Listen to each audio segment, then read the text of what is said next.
Hey folks, it's the Red, and welcome back to the Crash 2 and Tranced No Damage run. Next up, press Z or R twice. Now it is your turn to use the Atlasphere Crunch, but be careful, Entropy has added some new dangers. Yes, now it's going to be Crunch's turn to aggressively T-pose inside of a hamster ball. He will be the playable character for the Atlasphere stages going forward, although there's not too many more to look forward to. I think there's only one more stage like this after this one. But yeah, he plays pretty much exactly like Crash does, nothing new on that front. But these stages are going to start getting a bit more treacherous. As the paths become more narrow, we have less walls to protect us, and of course, plenty more inconveniently placed nitros. Sometimes you need to get yourself a good head running start in order to get up those ramps, so I was having a little trouble back there, but yeah. Narrow paths, nitros, no walls, watch out for all that stuff. And as Aku Aku alluded to earlier, some new dangers to watch out for as well, but we'll be sure to get to those in a bit. For now, just make sure you're following the path, watch for alternate paths or ways to get around, because there's probably going to be a box or two hidden along that way. Now, as a general rule, if the arrow is pointing in one direction, it's a good idea to go look in the other one, because there might be some hidden boxes along that other way.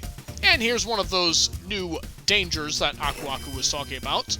Rolling barrels, very similar to the ones that we saw in Crash 2 that go up and down the half pipes. Just make sure you don't go into them, and we should be all good. It can be kind of hard to spot them from this particular angle, because sometimes they'll be up along that wall, and then you can't really see them coming, and then they'll just kind of take you by surprise. For that reason, you don't want to be going forward too fast. They can be kind of sneaky that way, and things become more treacherous once we start getting nitros involved. And then suddenly it's a bit more difficult to move forward when you have to also roll along a slope. Just be careful as you go forward. Use B to speed yourself up, but not so much that you wind up going over the side of the half pipe.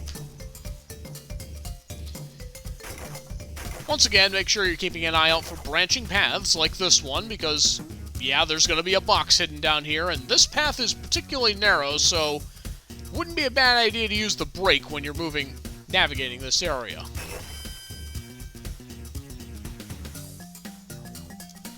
No such thing as too safe when it comes to areas like this.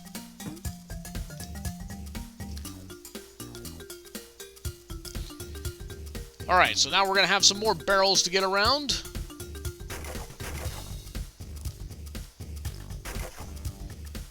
There tends to be a lot of moving objects in this area, so much so that some slowdown can occasionally happen while you're going through here. Which is funny to think about, because this is a Game Boy Advance game, and I wouldn't think processing to be that much of an issue for a game as simple as this one. But yeah, be careful around here. We do have a slope along the side, but no slope on the other, so rolling through here could make things quite treacherous. Okay.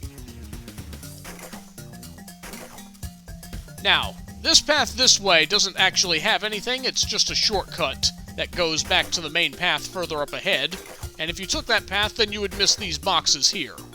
I'm pretty sure that path is there for time trials, just to kind of shave some time off by taking the shortest possible path.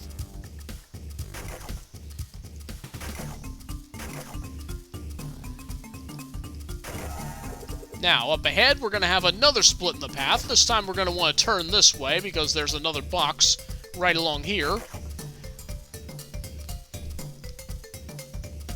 There are no boxes on the other path, so there's no reason to go that way, and then once you reach... and here's where those two paths would meet up. Get our crystal right here, use B to get up these slopes here. Ugh. And once again, this path right here is just a shortcut to the goal, but going that way would cause you to miss these boxes, so let's not do that. Just be careful of the nitros as you go through here. Ugh. A couple more boxes. And we're through. We'll set off all the nitros and get ourselves another box completion gem. That is it for Barrel Roll. Go ahead and save the game. And there you go, that's barrel roll finished. This one kind of surprised me with how many outtakes I wound up getting, so we'll go ahead and have a look at those, and be sure to join us next time as we go on to the next level, Flock Full of Seagulls. See you then! And yeah, things are getting a bit more dangerous, as you can see. Use the brakes so that you can well, that didn't help. But things are going to get a little more treacherous. Yeah, case in point. So move forward carefully and make sure you're not going to get surprised. Yeah, just like that. And once again, make sure you're keeping an eye out for these branching paths. There's more than likely going to be a box along it somewhere. Just be careful about how you know. Well, more careful than that. You can usually bet there's going to be some boxes hidden along those paths, so make sure you're keeping an eye out for them. Ugh. Because now we've got narrow paths, less walls to protect us, and of course more inconveniently placed nitros. And falling.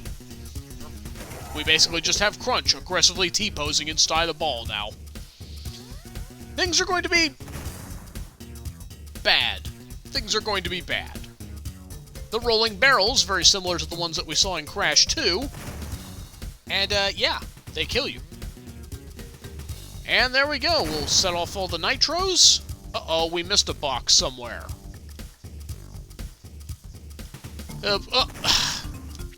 Well, what an appropriate way to end it.